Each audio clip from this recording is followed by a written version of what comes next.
First,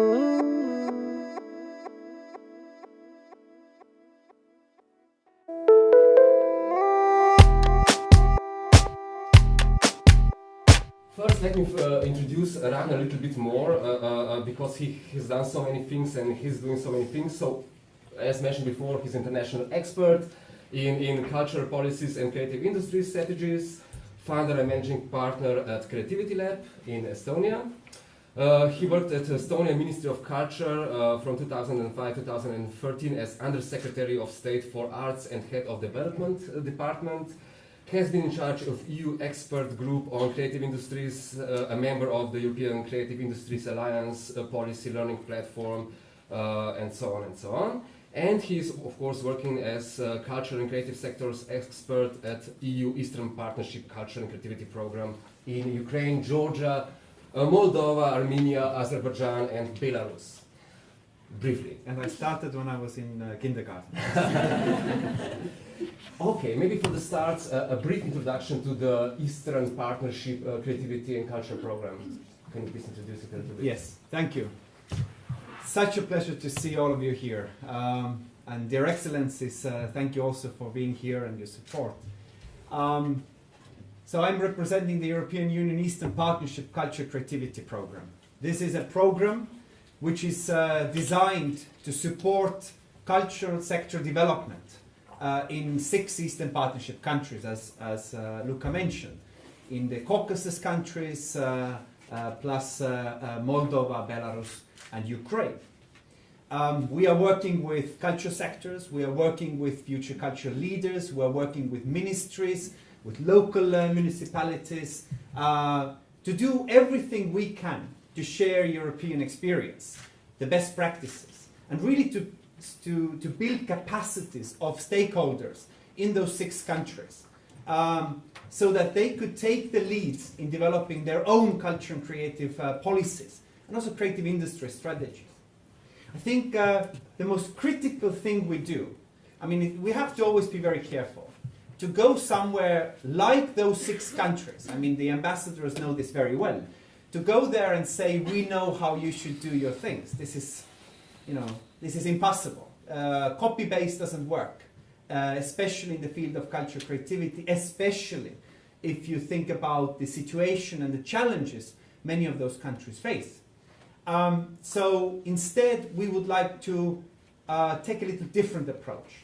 We want to mainly work on making those countries and the stakeholders understand that culture and creativity is more than what we used to think it to be.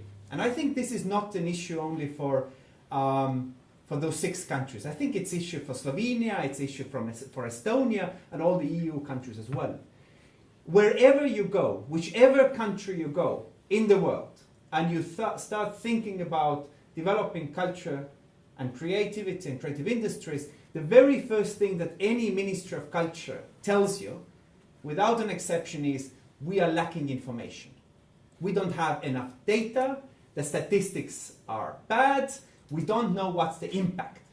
In some European Union countries, we have already developed those tools. In my own country, in Estonia, we have done regularly, for every 3 or 4 years, a creative industries and culture sector mappings to understand the economic impact and social impact of culture creative sectors. We do statistical overviews in many European Union countries, but that is not the case in Eastern Partnership countries. There is still a lot of this old-fashioned understanding that culture, everywhere, in whatever country you go in Europe, culture is always the first sector to be cut when times are rough, and the last sector that anyone gives money back. Agree? That's how it works. And I personally believe that it's not because the decision makers are bad people, that they hate culture. I don't think so. I think the reason for this is simple. It's because people don't really understand what culture means. There is still understanding that culture is something that comes after everything else important. That, you know, firstly it's security, of course, then it's, you know, healthcare, education, jobs, everything else. And then if everything else is taken care of, then, you know, you have some fun, some entertainment, some exhibitions and cinema, and, you know, some nice thing to have. And we want to change this understanding. My own country in Estonia, we already back in 2005 found out that culture and creative sectors play an incredibly important role in economy, which was exactly why our government decided to invest into culture creative industries development, setting up incubators, national programs, Creative Estonia, and many, many others. But we lack these facts and these arguments in those countries. So we do many activities at the moment to strengthen this kind of a factual basis. We introduced a UNESCO Culture for Development indicator set. Maybe some of you have heard of this. This is a recognized methodology developed by UNESCO, which looks at 7 dimensions of culture. So it's not culture statistics as such. It is to look at how culture contributes to social areas, to economy, to integration, to education, and many, many other areas. 7 dimensions. We are just about to publish the results on Ukraine, on Armenia, and on Georgia. In Azerbaijan, the process is ongoing, and in Moldova, the government is doing this themselves, so not with our help. But for example, the preliminary result show that the culture and creative sectors, as defined by UNESCO, contribute or they are 4.04, so more than 4% of GDP of Ukraine. More than 4% of Ukrainian GDP comes from culture creative sectors, which, by the way, is slightly higher percentage than European Union average. Which is? The different studies, because European Union countries have not been able to agree on definition. So every country uses a bit of different definition, but it is probably around 3%. In comparative studies, it's about 3%. So anyway, when we presented the first findings to the Ministry of Culture, for example, in Ukraine, they were shocked, positively. They were shocked because for the first time ever, the Minister of Culture, Deputy Minister of Culture, is able to leave the room, go to the government, and say, "I'm not begging money from you. I'm not begging money for another culture project. I'm talking about area that gives back money." If I'm not mistaken, these are preliminary numbers, but if I'm not mistaken, it was 800,000 people are employed in culture creative sectors in Ukraine. Very, very important. So this is what we do. This is what we do. We do not go in and tell them what to do, but we want to equip them with arguments, with facts, with opportunities to fight for the lobby for the culture creative sector's development. But also we do other things. We train. We have selected 50 future culture leaders. We call them young associates of our program in each country. So altogether, so 6 times 50, so 300. And we are giving them a comprehensive training set. We have trained them in management, in fundraising, in lobbying, in all imaginative areas that culture creative manager of 21st century needs to know. We also help with a culture policy development. I have myself been advising the governments of Ukraine and Georgia in developing their new culture policies. Georgia is one of the best examples here. I would say they have recently, so end of last year, they have approved the culture policy, new culture policy, Georgian culture 2020, and they 2025, sorry. And they, because of this process, they have focused also on creative industries development and last month, the Georgian government has agreed to open a new institution, a government institution called Creative Georgia. In a time where Georgian government is cutting budgets, when people have to be rather fired or laid off, the government understands that here this is an opportunity, not a cost. So this is something what is very important. So these are some of few things that we do, and we feel very passionate about what we do there. But what are the main challenges, would you say, in these countries that you're addressing? What have you identified, and what is like, why is this? So we have 3 hours? Yeah. Make them short.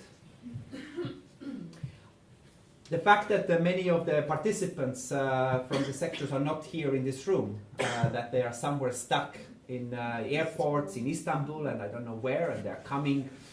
I think it's like a metaphor. It's like telling a story. They are so close, but still so far. Okay. There's a lot of stereotypes. So I'm looking from the other point of view. You know, from European Union point of view. We know so little about them.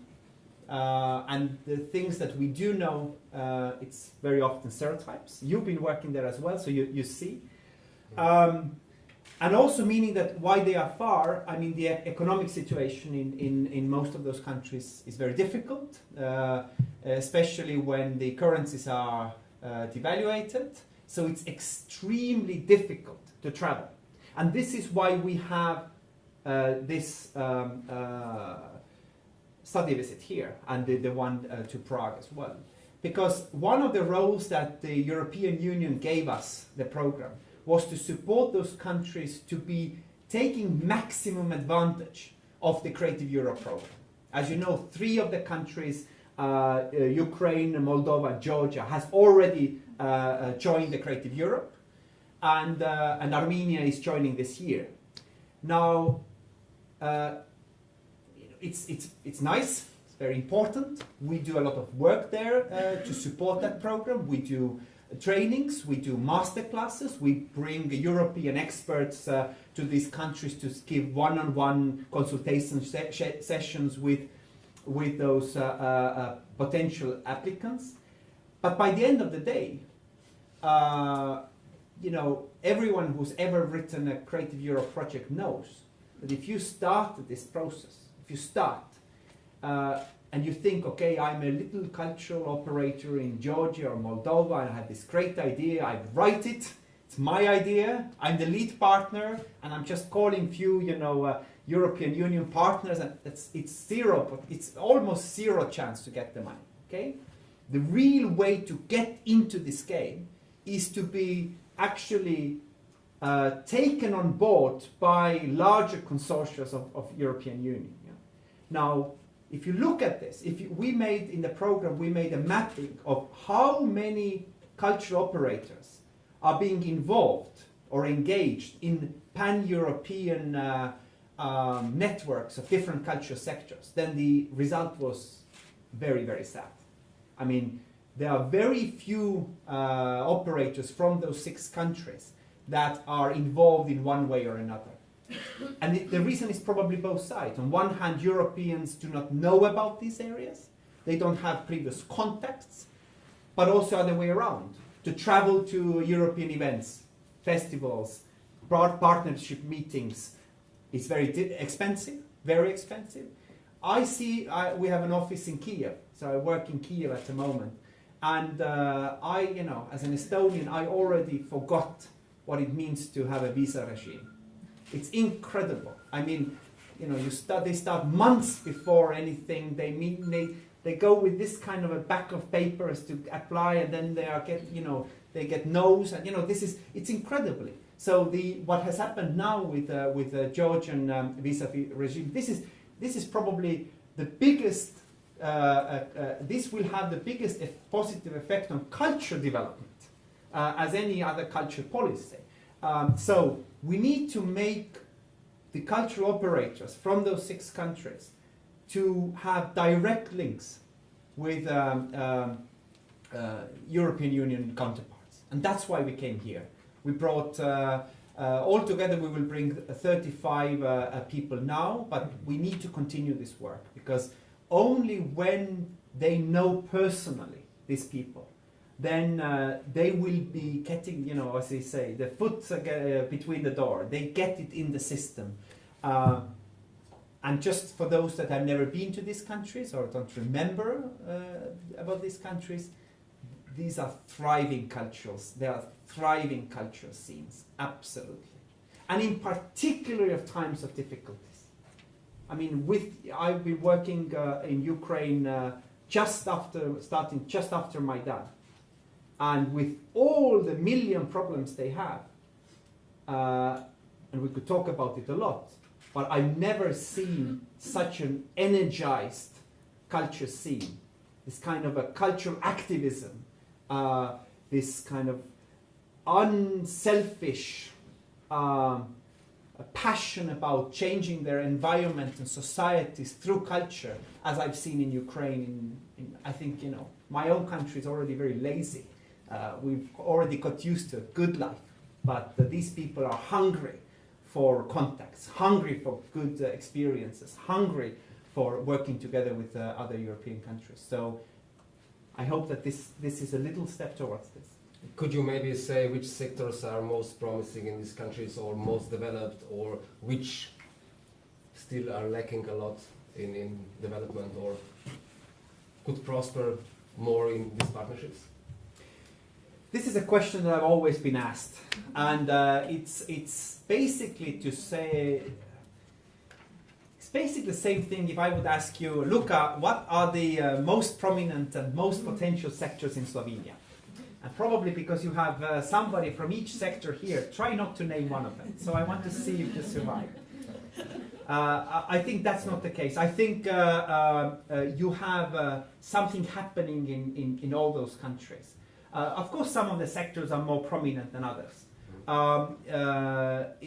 I think in general, if you look at what happens in IT sector, and since the entertainment IT and games and all these kind of new technologies and cultural links are very important, then I think Ukraine is really a hub for developments when it comes to new technologies and IT. Absolutely. Belarus, very, very strong.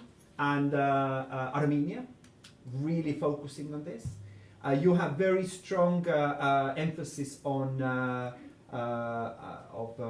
performing arts, for example, in Moldova, in Georgia. You have thriving music scenes and literature scenes, for example, in Georgia, in Ukraine. I was very happy to see, for example, that Georgia, that is basically now the first full year member of Creative Europe, they have already from this year received 15 positive answers for their Creative Europe programs or projects. 15. I think, you know, if I go back to Estonian experience, I think we took much longer time. But I just want to say one more thing. Why we are here? Why Slovenia? And why Czech Republic? I think you are in a very, very interesting position. First of all, Slovenians and Czechs and Estonians, I think we are like translators. Because often, if you think about who inspires us to reform our culture policy, to emphasize creative industry, where do we get our inspiration? It's usually from UK, you know, creative industries in UK. They are match made in heaven. It is Germany. It is France, culture policy in France. These are the big countries, yeah. These are the known strong countries. But now, if you would, you know, if you are an Eastern European, Eastern Partnership country, would ask, okay, I'm inspired, but what could I learn directly from those countries? What can I take over? What can I copy paste? It's very difficult. And also, I found that often the experts from these countries, while being very motivational, they do lack this kind of understanding of, you know, how things work. And I think countries like Slovenia, Estonia, Czech Republic are important because we speak both languages. We understand this kind of European Union experience, yeah? But we understand also where do our colleagues from Eastern Partnership countries come from. And I think this is a role. So I would love to see Slovenians being like a bridgehead that kind of helps to get the Eastern Partnership cultural operators more closer to the European Union networks. I think that is kind of a mediator role that Slovenia could play. Okay, so one thing is like connecting these countries with EU, but what about collaboration among them? I think the Tbilisi Forum was like one of the rare opportunities that all the cultural ministers from all these countries actually met, and they actually signed this Tbilisi Manifesto. Oh yes, and it's not the only time. I mean, they meet. Uh-huh. They meet. Unlike like our region, for example. They meet. No, it's okay. Of course, it's difficult. Everybody here knows politics, knows it's difficult. And of course, we cannot organize event where we want every single country to be part, all 6 countries. We can't organize it in Armenia or Azerbaijan. Well, that's reality. But we do believe in positive engagement.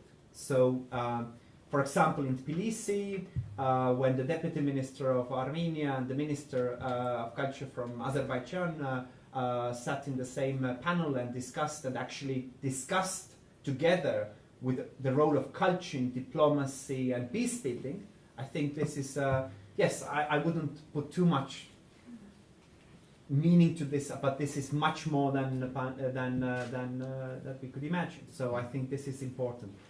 There is natural cooperation between those countries as well, but again, you have to understand that it is very, very difficult also to kind of to work between themselves, to travel, because of the funding mechanisms. Yeah? Because in Europe, at least, or working with European Union, you have support. You know, you have Interreg programs, you have Creative Europes, etc. But there are almost no programs that would support the exchange or mobility of cultural operators within those countries. So that's what we try to do, but you know our possibilities are limited. Okay, so the project started in 2015. Well, actually, the first period of the Culture Creativity Program started in 2012. Okay. So that was the first period, and the second period started in 15. Yes. And it lasts until 2018. 18, yes. Okay. Budget, approximate. Oh, that's a good question. I don't even. Some millions of euros. Okay. Okay. But okay, for example, but can you tell us maybe what we can also learn from these countries? What do you think is their like proposition for in these partnerships? What are their assets that we can also benefit from? Maybe some specialties. Absolutely, and I think this is the starting point. I think we have so much to learn from them, and actually, I would really urge anyone, whoever works with those countries, not to think about those countries as kind of doing a favor, or doing being a richer European brother who kind of pats on the back. No, what they can bring, the innovative potential of those countries and those cultural operators. You know, this takes me back 10 years when I represented Estonia in UNESCO, the 2005 convention. And there was this, sorry for this little memory, but so we were sitting there to talk about the Cultural Diversity Convention, 2005 convention. And there was a general assembly, and country after country, ambassador after ambassador took the floor, and the main message was that we are the most creative country in the world. Okay, so it was the ambassador of Nigeria saying that we are the most. We don't talk. We don't walk on the streets. We dance when we walk. Then somebody, Jamaica, said, we don't talk, we sing, etc. So it was like a competition, like who is the most creative country in the world. And finally, the ambassador from Canada said, please, colleagues, can we stop this? I mean, firstly, this is stupid, because there is no more or less creative nations. But then, if you want to have a candidate for most creative country, then look at Greenland. Look at Inuits living in Greenland. You know, if you need to survive, 350 days a year in snow in igloo, then I would consider you pretty more creative than living in the sun. So, I think the kind of the creativity in those countries is at the moment really flourishing, especially in times of difficulty, as I mentioned. If you have to, and I absolutely admire, for example, the my colleagues from Ukraine. If you have to survive what they have had to survive in the past, well, even more than from last revolution, but even from before and even years before that. Then and what they can do, what kind of, like you're in the business of creative hubs. Stereotypic understanding is that there's nothing, in Kiev. Probably there's nothing, and you probably need to wear a bulletproof vest when you walk in Kiev. Now you can't be further from the truth. Kiev has more. Only Kiev, I think, has more creative spaces and hubs and clusters than I think Slovenia, Estonia, and Czech Republic combined. They are private, and they are small and underground, and IT and design and factories, and you can't name it. I've only visited personally around 25 of them, and I haven't visited all of them. They come and they go, and etc. Government hasn't given any money to them. So it's not like we are used to EU giving us money or government giving us money. Yeah? Where does it come from? The people themselves come up with them. They bring the furniture from their grandmothers. I don't know. They have business models. They have, well, some of them oligarchs might give money, but private sponsors, whatever. But it is booming. So somehow they have managed really to create this environment where things work even when the government has been unable to support, for example, the sector. And I think this is something we could learn. I think kind of getting through without the easy money. That's something we could learn. I think we in Slovenia have learned quite some concerning that. But what kind of policies and strategies are now being developed in these countries on the national level? And what is your role as consultant to these countries? Yeah. I think what we are looking at the moment is that we are developing those national strategies. So, as I said, Georgia has a national strategy, not only national culture strategy, but because one of the key aspects of national culture policy was creative industries development. They also created a sub-strategy for creative industries, and as a result, they made this Creative Georgia institution. Very clear kind of a trickle-down effect. You see strategic view, institutions and organizations are taking place. We've been working with the government of Ukraine to do this.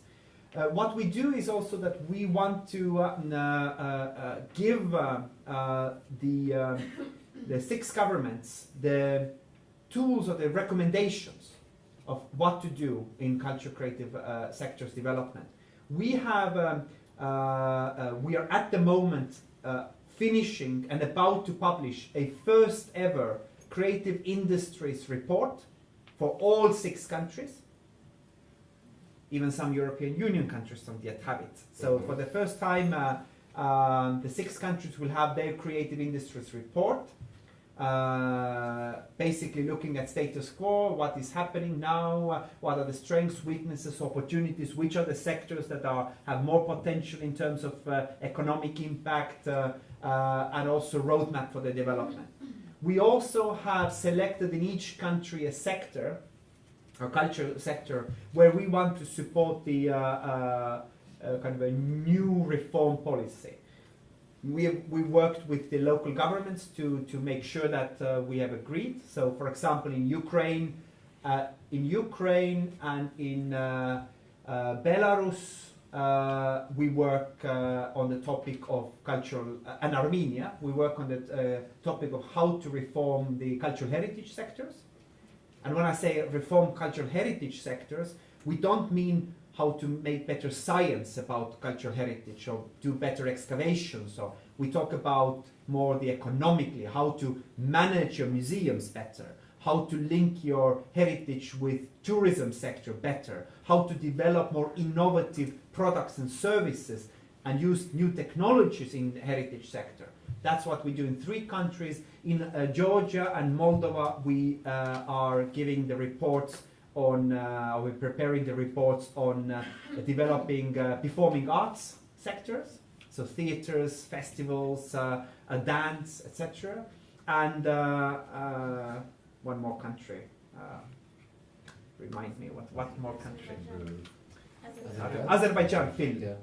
Film. So we support on how to develop the film sector, and we also help them to create a very practical tool. We help them to create a film commission, on first film commission, because they want to promote Azerbaijan as a location for film shooting in the region. Again, something very practical that they can use. And as we know, film commissions are not about culture. Film commission is about bringing extra money to the economy, and also through that raising the capacities and skills of local filmmakers, which have a trickle-down effect on culture and film sector, but it's not purely about culture. So this is something we do very practically. Also, we are about to publish the UNESCO reports, which will give the arguments on effects on culture to economy in numbers. So these are the kind of things we work on. We also work, we organize in each country one big conference. But when we say conference, everything we try to do has to have a longer impact or a bigger impact. So conference is usually impactful. It's you come, you talk, you leave, nothing happens. So what we do is we build it together with bringing over many months experts from local culture creative sectors and working with them, facilitating this process so that they would come up with their recommendations on that sector development. So the first one was in Georgia, which the result was the creation of Creative Georgia government institution, which will now take this further.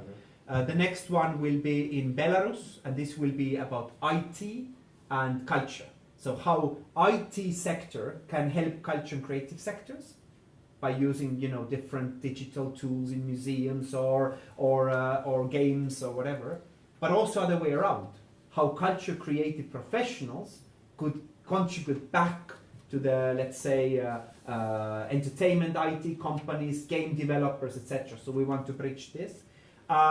Then we will have a conference in Moldova, which is all about creative cities, how to develop creative communities in cities, an environment in a city which supports culture creative development. Then we have in Ukraine the conference on design sector, design thinking, because that's always the message we need to give, that culture creative people will be crucial for future. If you've seen the World Bank report on 21st century skills, then it's absolutely clear that the old-fashioned skills are diminishing, the importance, and these new skills of creative thinking, problem solving, communication are on the rise. So that these are the skills people need more in the 21st century to be successful. And if you look at the list of those skills, they are directly connected with what culture creative sectors can give. It's going to be innovative power. So I've often said when I meet with young students in Georgia, in Tbilisi, I met with young art students, and the idea was, are we important? Who needs us? Why? What is our future as art students? And we try to tell them that you might not know it today, and even the government doesn't know it maybe today, but you will be crucial in years to come. In 10, 15, 20 years, people like you will be the key people that countries like Georgia needs. And not maybe because of your skill of painting, but because of your skill of thinking. You bring thinking into game. So these are the kind of things we work. And in Azerbaijan, we work also on creative industries development. When we do these things, we always work with students as well. So we organized Team Lab. It was an amazing story. I mean, probably you have that here in Slovenia, but in Georgia, we brought, you know that the big problem is that we talk about silos in culture creative sectors. It's absolutely natural thing to happen. If you are in any of our countries, if you study design for 5 years for master in the Academy of Arts, and then you have an engineer in the technical university for 5 years for the masters, then in those 5 years, these two people never meet. Never. There's nothing, there's no joint programs, projects, nothing. Yeah? And then the first day after graduation, they need to start working together. And then everybody says, oh, but nobody speaks language, nobody trusts each other, nobody knows each other, you know. Duh. Of course you don't know each other if you never had that kind of a contact. So what we did in Georgia was we, after the big event was over, after the ministers left, the most important thing started. So on Saturday, we brought 50 students, 10 from arts, 10 from design, 10 from IT, 10 from engineering, and 10 from business and marketing. We put them on buses, we took them to this tech park, and we used this team lab methodology, but there are other methodologies as well. Basically, this 24-hour making business plan kind of thing. So they, you know, when they were in the buses, they kind of looked at each other like this, yeah, like who are these people? Why am I here? And in the end of the day, we had 10 business plans developed, with each of the business plan having these different discipline students involved. And, you know, of course, I don't have to tell you, when they left, they cried, they sobbed like babies, they said, we want more, and let's not, and we are now best friends forever, and all of that kind of thing. So it was not about what they came up with. That was beside the point. Absolutely. And we are happy to take the winning team of 5 young students to Prague study visit, to give them that kind of an experience of creative industries in European Union. But it was not about what they did. Absolutely. It was about the feeling.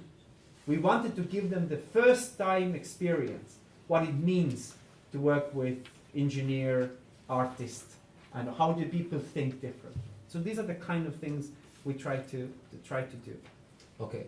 Can you give us like a brief overview of who's coming to Slovenia today and will be spending this, joining this study tour? Yes. So the starting point of this tour is Creative Europe, because we organized information days about Creative Europe. We organized trainings about Creative Europe. We organized master classes about Creative Europe, meaning one-on-one consultation sessions. But as I was telling you in the beginning, we thought it's not enough.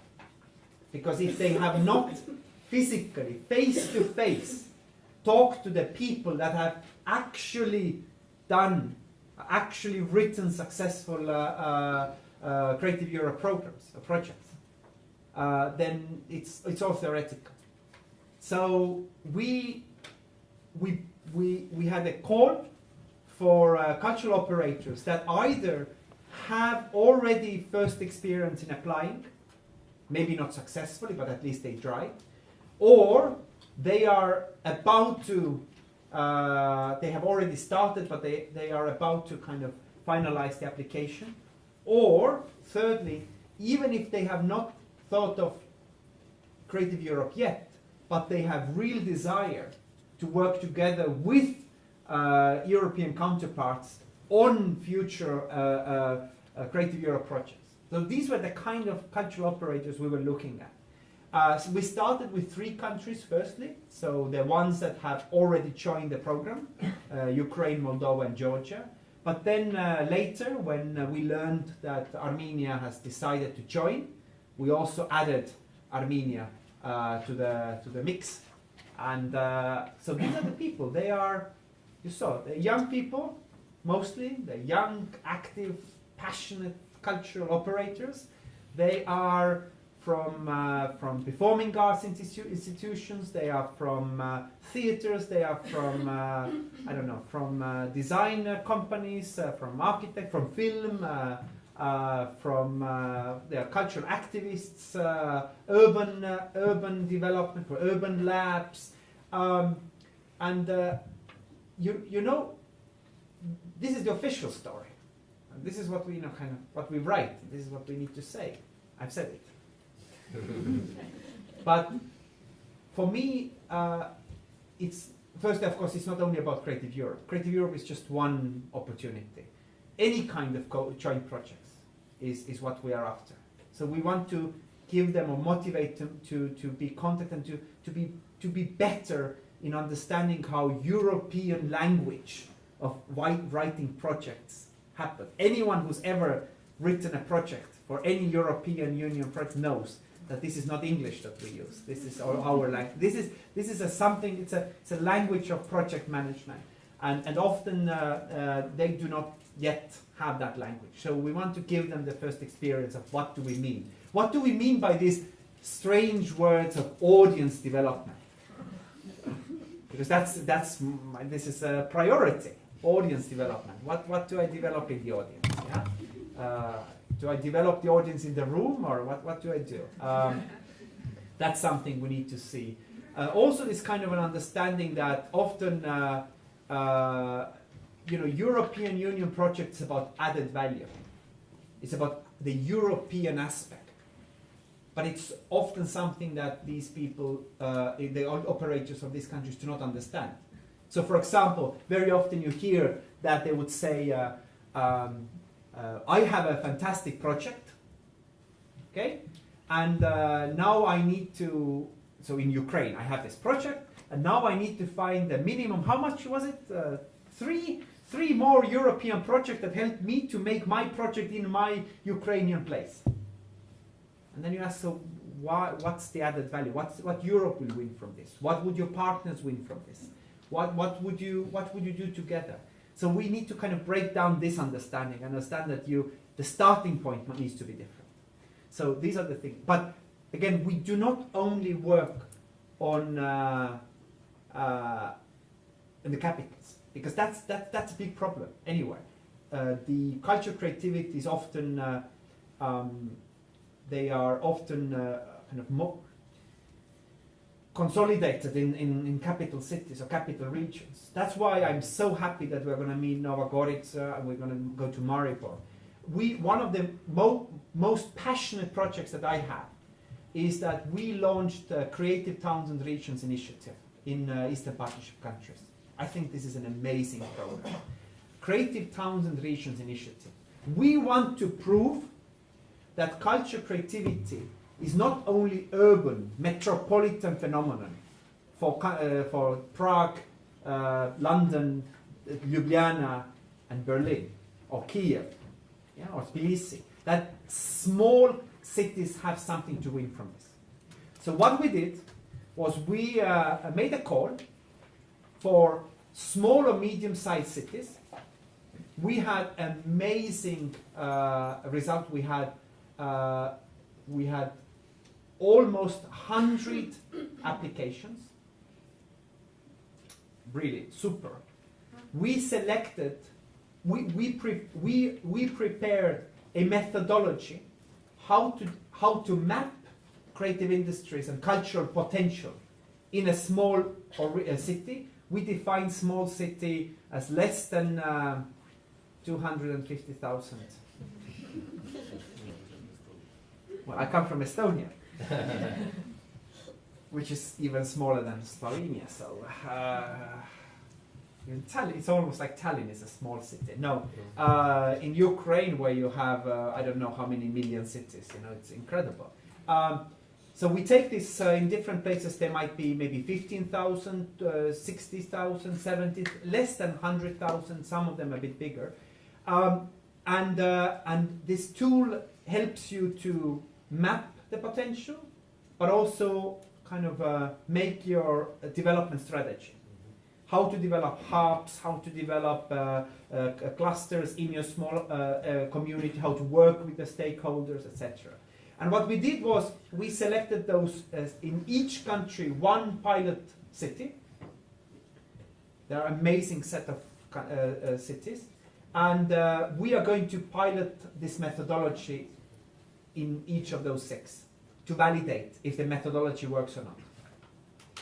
Then we take this experience from those 6, we update our methodology, and then we make this toolbox freely available for all small cities and regions in these countries. So I know there are some ambassadors here, so if you're interested, what are the places from your countries?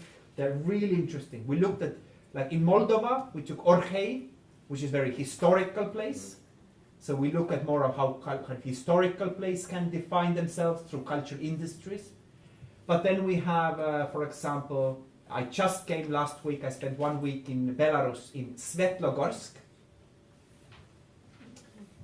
Now, if I say to people in Minsk that I'm going to Svetlogorsk, they said, like, do you have a bodyguard? Are you crazy? It's a capital of, drug addiction and, I don't know, HIV and all of that. Now, that's of course not true anymore, but yes, it's a city of this kind of a background and this kind of a but we, as John F. Kennedy said, we are not doing it because it is easy. We are doing it precisely because it is hard. We chose precisely a place like this to show that it's not only, places like, like Ljubljana that can have that, but it's other places as well. In Sisian in Armenia, and Shamkir in Azerbaijan, and Kosiv in Ukraine. Kosiv, very interesting case. Nobody knows where Kosiv is when you talk to them, but again, Lviv would have been too easy and too big, so we're looking at this kind of a city. And finally, in Georgia, we are looking at region. So not only a city, but region. So we look at the, can't say the name, but Tusheti is there. Tusheti and that kind of a region. Mtseta Tusheti region.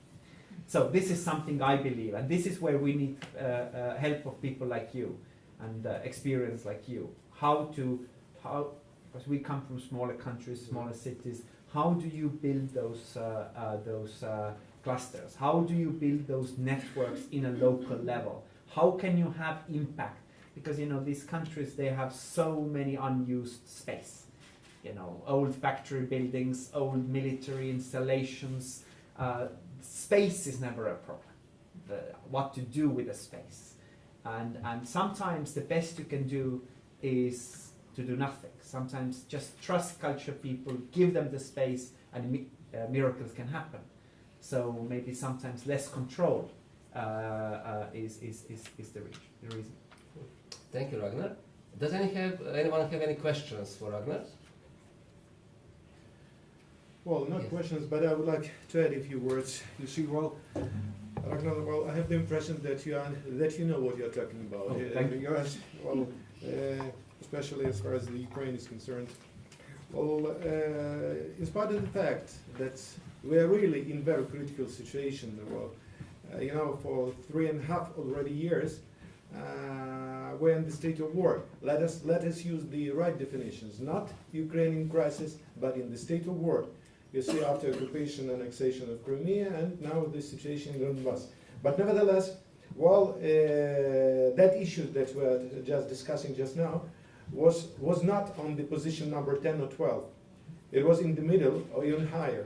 I would like to tell you that in 2015, the new department appeared in the structure of the Ministry of Foreign Affairs, and the name of this department is the Department of the Cultural Diplomacy. Well, because we do understand what does it actually mean. well, how we can use all those tools that you are proposing and you are using. Well, first of all, certainly to promote your country, to promote Ukraine, and to promote the European perspective. And from the other hand, also to fight Russian propaganda. While it is also a very just significant tool. You see, well, I would like to tell you, even that situation that everybody is already discussing in Ukraine, and not only in my country, concerning the Eurovision contest. You see, and Mrs. Samoylova, the representative of Russian Federation, that was refused to participate because, well, even such a content was used by Russia, well, you see, to create a negative narrative. You see, well, in spite of the fact that everybody in Russia and Samoylova, well, just knew that you can't visit Crimea because it is the territory of Ukraine in spite of the occupation, without receiving permission from the Ukrainian authorities, and there are some checkpoints from Ukrainian territory. If you are just visiting Crimea and you are just advertising that while you are ignoring the rules and law of Ukraine, that you have the consequences. Well, that's why. Thanks for what you have done. Thanks for your support. Once again, you know what you are doing. Thanks a lot. I can share you one comment. You might agree with this or not, but when I arrived first time, before I started to work in this program, I was appointed by the European Union to be an advisor for the Ukrainian government, new government after Maidan, and in Georgia in their culture policy reform. And I met when I went to Kiev. The tents were still up, and the tires were still in the piles, and so I had a dinner with the minister back then, and now again Minister Nishuk. And I was kind of surprised. So I asked him a provocative question. Just say to the audience that he is the Minister of Culture, yeah? Yes, he was, then he wasn't, and he's back being the voice of Maidan. The voice of Maidan. And so I met with him and we discussed, and then I asked him direct question. I asked, Minister, why? I mean, it was just war was raging. It was all the problems. Why do you deal with this culture policy reform? Like, why? Why do you do this culture strategy? Provocatively, like, don't you have more important things to do? And his answer struck me, because I like this answer. He said, and he's culture person himself, and he said, look at the people who were at Maidan. Look at the people that were the thriving force in the Maidan events. There were many of them, they were culture people. They were the leaders of this movement. So whoever thinks that culture people do not matter, make a serious mistake. And then he said, so the previous government, Yanukovych, didn't understand the power of culture people. So now we are in power, I'm not going to make the same mistake. But what is interesting is that, for example, in Ukraine, people are impatient. They want changes. They want quick changes. They don't have time. They don't have time for a year or two, or because when I went there, firstly, I wrote as a state secretary for arts. I was responsible for writing a new culture policy, which was adopted in 2013 by the Parliament of Estonia. It's a new culture policy. For a country of 1.2 million people, it was unique culture policy because it was a culture policy that was approved in the parliament by everybody. So opposition and coalition, because we believe that culture is not a political matter. It needs to be a common decision. So it was, but it took 2 years. So we wrote it for 2 years. In a sense, we wrote it. We got all the stakeholders agreeing. We had compromise after compromise after compromise. So by the end of the process, everybody agreed. By the way, which was very interesting, because just 1 month after agreeing, the government changed. And in any other country, what you would do at that moment is you throw out this policy, you start doing the new. But since everyone had voted for this policy, it was natural that the new government took entire approved culture policy as their culture policy.